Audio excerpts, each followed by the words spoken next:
So the next question is, where am I going to mount all the wiring? So I've got two relays, because mine's got a high-low function on the Nitro Max. I've got wiring for the high beam trigger. I've got the Deutsch plug that actually connects to the light unit itself. Positive wire, it's going to go to that end of the battery.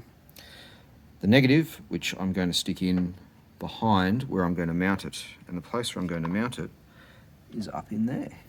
That guy there. Perfect spot for it. It's got a bit of heat shielding. I've just got a simple 12mm M6 bolt. I'm just going to wire the things up to in there.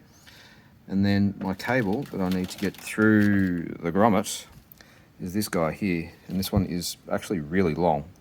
And the good thing is it's got the plastic from top to bottom, so that'll help keep the water out. So what I plan to do is to cut a hole in the grommet, push this wire through as much as I can, and then before sticking the grommet back in, putting a bit of silicone around there to help keep water and dust out.